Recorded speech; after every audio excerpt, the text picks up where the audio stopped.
Good afternoon, I'm Maiki Oreta and this is Newsfeed at noon. Filipinos are caught in the escalating conflict between Israel and Iran, with several now reported injured.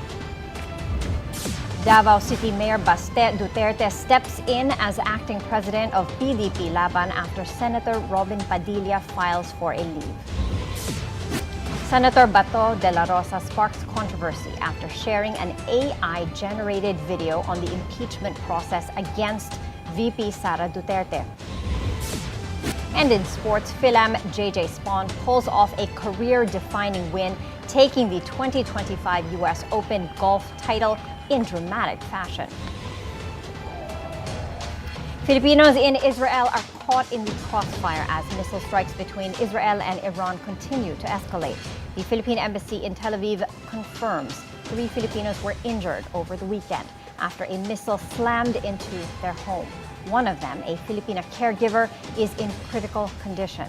The other 2 are recovering and will be moved to temporary shelters once released from the hospital with help from embassy staff. The embassy has suspended walk-in services following Israel's ban on public gatherings and non-essential work. But Filipinos can still call the embassy hotline or message their official Facebook page for assistance. As the dust settles from the weekend strikes, both Israel and Iran are digging in with no off-ramp in sight and human cost rising fast. In Iran, the health ministry reports over 200 dead and more than 1,200 injured following a wave of Israeli strikes. Iran's president is now warning of even more decisive and severe responses if Israel pushes further. Israel's military chief isn't backing down, saying difficult moments still lie ahead.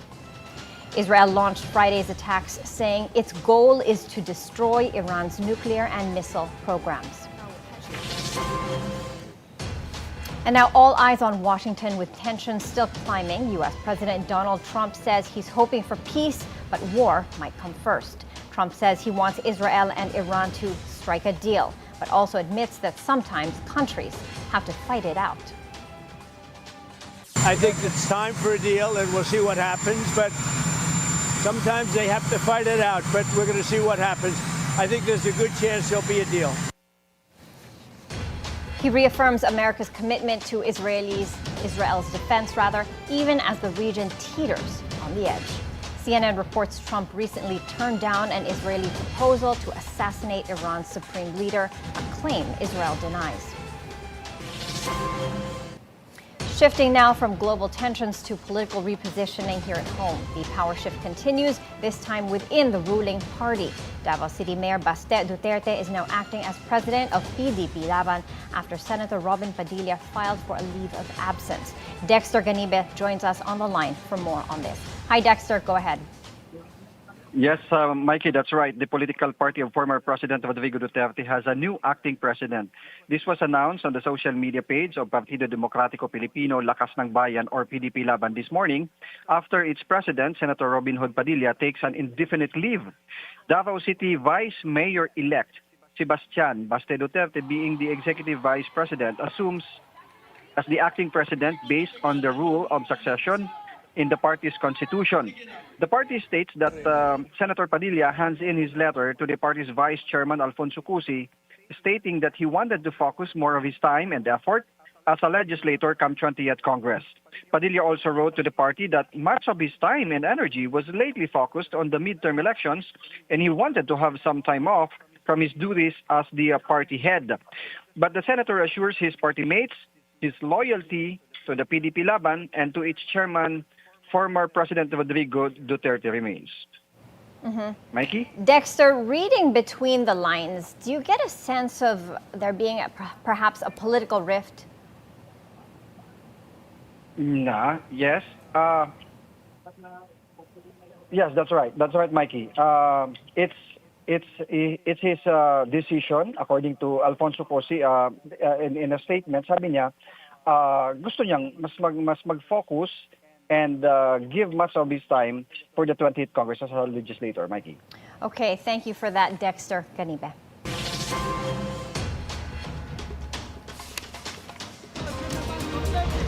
Be dismissed!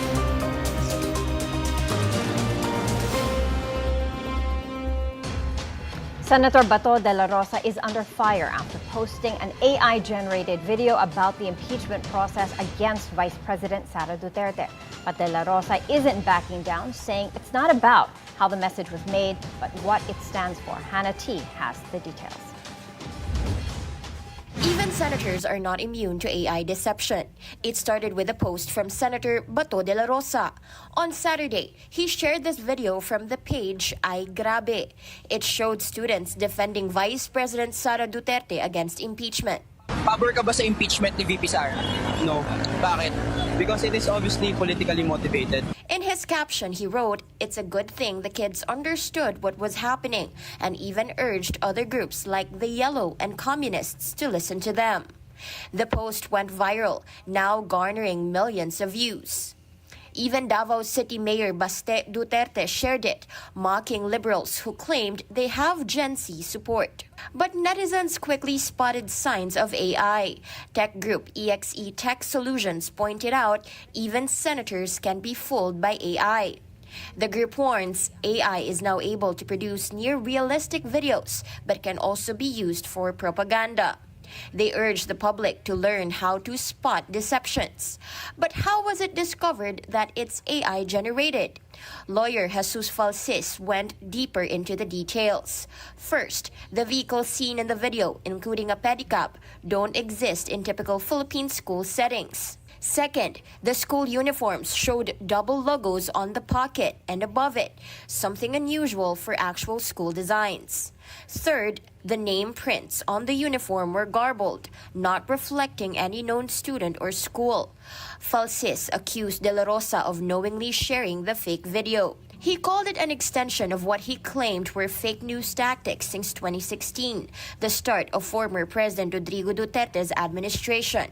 House Deputy Minority Leader Raul Manuel slammed De La Rosa and questioned if he is indeed a senator. Manuel said even students can now spot AI-generated content better than some lawmakers.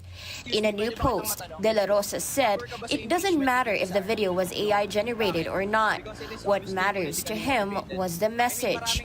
He wrote, "Please don't shoot the messenger." Right now, the country has no standalone law regulating AI. The COMELEC earlier warned of AI risks in elections and pushed for rules against manipulated materials this year. The National Privacy Commission is monitoring AI usage under existing data privacy rules, but experts say comprehensive AI laws remain lacking. Hannah T., Billionario News Channel. Senate Impeachment Court spokesperson Attorney Reginald Tongol explains why the Senate returned the impeachment articles to the House. Speaking on Billionarios at the Forefront, Tongol said that the move was legally necessary due to questions around the one-year ban rule and the need to certify actions from the 19th Congress. Since the body that has initiated the verified complaint is the House of Representatives, so it was just vital for the impeachment court to ask and converse and dialogue with the House of Representatives by asking them to comply with the certain conditions of the non-violation of the one-year bar rule and the certification or attestation or the ratification of the 20th Congress of the actions of the 19th Congress. This is in order to ensure that the impeachment process, once it already starts, will not be hampered or will not be distracted with these legal questions anymore. He adds that the 20th Congress must now ratify the articles to prevent any jurisdictional issues down the line.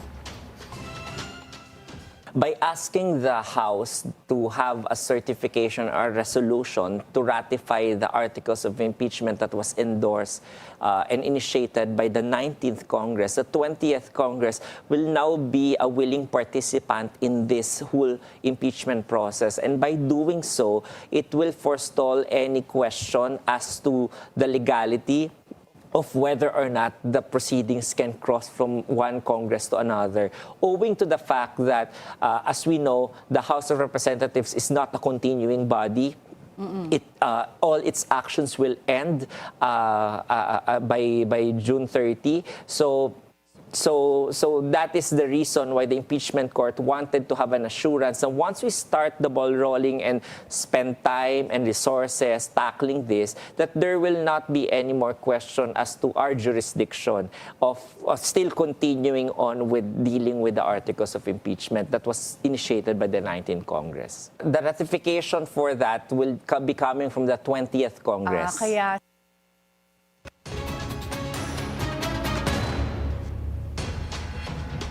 It's back to school for millions of students today. Let's check on the situation at the San Francisco High School in Quezon City, where a massive fire broke out yesterday morning, forcing students and teachers there to evacuate. Paolo Barcelon is on the ground for us. Paolo, what's the situation there today? Good afternoon, Maiki. Students here, known as Kikonyans, are in high spirits despite the fire that gutted one of their buildings yesterday, and over 7,000 students are expected to return here today. Now, just as we come on the air, we already see the morning shift students already going home, as having been instructed by their principal to take the rest of the day off, while the afternoon shift is just about to start. Now, Principal Dr. Marisa Rodriguez says the local government and the education department have already sent aid, and classroom assignments have already been designated. We were planning to have one shift para sa senior high school this school year. But because of what happened, back to two shift po ang senior high school namin. And yung aming junior po is talagang two shift po siya. Okay. I wish that this school year will be a positive one for all of us, although we started off in a negative way. And I also wish and pray na yung mga estudyante ko po will be safe no matter what. The cause of the massive fire is still under investigation, and among those burned were some of the school's classrooms, the home economics and journalism rooms, a conference room, as well as laptops and other equipment used for instruction. The initial damage estimate is at 3 million pesos. Meanwhile, Maiki, at the Corazon Aquino Elementary School near the Batasan Hills area, school opening was also smooth and full of excitement. Some parents we talked to say they chose to bring their children there because of cost considerations and because they feel safe. Over 8,000 elementary and kindergarten students are enrolled there, and that figure is expected to grow up to 8,500 this year. Masaya kasi first time ko siyang ihatid sa school. Siyempre, pag first time mo yung baby mo na makikitang naka-uniform, mas natututukan sila, mas okay ang turo dito. Halos lahat ng anak ko dito po sila nag-aral, yung mga sumunod sa mga panganay ko. Nakagraduate na po sila dito. Yung kalahati ng kinder, grade 2, grade 4, and grade 6 pang umaga. Tapos kalahati ng kinder, tsaka yung SPED, grade 1, 3, and 5 naman sa hapon. Now, Maiki, both schools we visited say they are ready once the typhoon season hits, since our school calendar has just returned to June, including the briefing of both parents and students for the class suspensions and online learning modalities to ensure uninterrupted learning. Back to you, Maiki. All right, thank you for that update, Paolo Barcelon, reporting live from San Francisco High School in Quezon City. Now, President Bongbong Marcos earlier visited an elementary school in Manila, where he also laid out his administration's priorities in the education sector. Mobile journalist Ivy Reyes is on the ground with that story. Hi, Ivy, what can you tell us?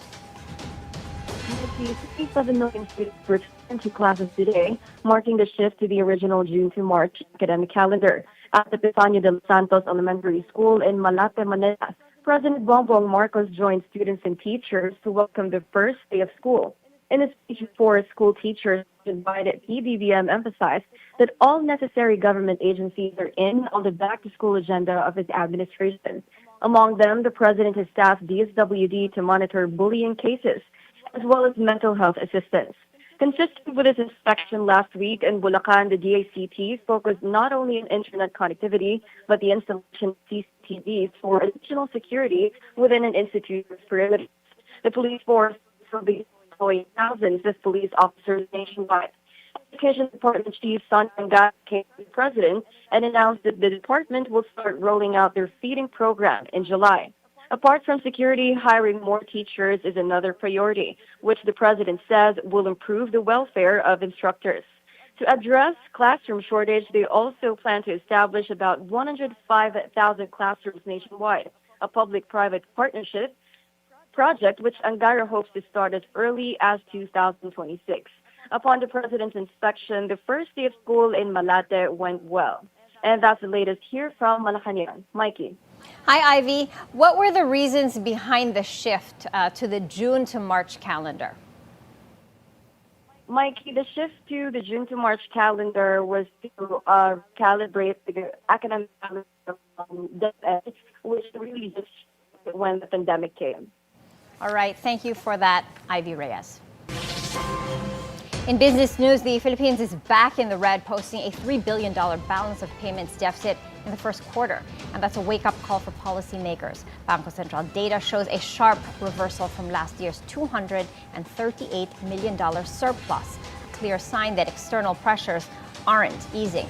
The main driver, a widening current account gap, which has doubled to $4.2 billion as imports outpace inflows and investor confidence remains shaky. We're taking a quick break. Up ahead, Fil-Am JJ Spaun wins the 2025 U.S. Open Golf Championship. That and more when Newsfeed at noon returns.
Time now for sports and history on the green. Fil-Am JJ Spaun outlasts a crowded field and soaking conditions to win his first major at the 125th U.S. Open. Despite 5 bogeys on the front 9 and 6 contenders nipping at his heels, the 34-year-old mounted a comeback in Oakmont, Pennsylvania.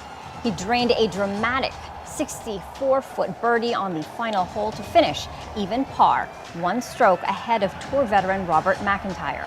Spaun, who proudly speaks Ilocano, now vaults up the world golf rankings and takes home a cool $4.3 million US, along with a spot in next year's majors. From the fairways to the tennis courts, Alex Ayala is on a roll, advancing to the main draw of the Nottingham Open after back-to-back qualifying wins. The 19-year-old Filipina swept world number 87, Anca Dodoni of Romania, in straight sets following a strong opening win against Varvara Garacheva. Now ranked 77th globally, Ayala is building confidence ahead of her first main draw appearance at Wimbledon later this month. From the tennis courts to the field, Swedish pole vault king Mondo Duplantis keeps breaking world records, while Filipino vaulter EJ Obiena shows promise with a solid performance. The Olympic champ cleared 6.28 meters on his first try, setting his 12th world record at the Stockholm Diamond League. Obiena finished 7th, clearing 5.70 meters in his second attempt, bouncing back after a tough day in Oslo, but still eyeing Asia's top spot. In the world of boxing, Nonito Donaire makes a massive comeback, snapping a 2-fight losing streak with a victory in Argentina. The 4-division world champ took down Chile's Andres Campos via technical decision, claiming the WBA interim bantamweight title. It's Donaire's first win in nearly 2 years, a triumph for the 42-year-old veteran. Now, all eyes are on July 30th when Donaire faces the winner of Antonio Vargas versus Diageo Higa for his next bout.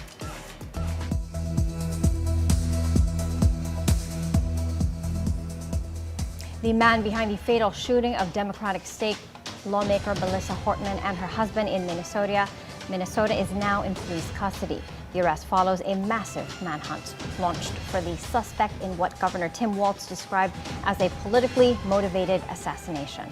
The shooter, who had posed as a police officer, first targeted State Senator John Hoffman and his wife Yvette, wounding both before killing Hortman and her husband Mark in their home just miles away. On another front, a pillar of the global beauty industry has passed. Leonard Lauder, chairman emeritus of Estee Lauder, dies at the age of 92. His son calls him a giant, not just in business, but in philanthropy. Lauder was a relentless advocate for breast cancer and Alzheimer's research and spent decades building the family business into a global empire. The eldest son of Estee and Joseph Lauder, Leonard joined the company in 1958 and helped launch iconic brands like Aramis Clinique and Lab Series. We're taking another breather. Still to come, a new queen has been crowned. Who will shine brightest at this year's Binibining Filipinas? Find out next.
Welcome back. Binibining Filipinas crowns new queens whose words matter as much as their crowns.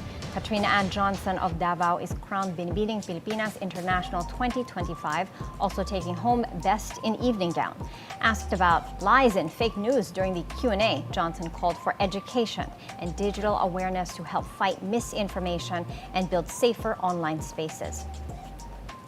Annabelle May McDonald of Iligan City claims the Binibining Filipinas Globe title with Dalia Varde, Katab, and Kathleen Espenido named first and second runners-up.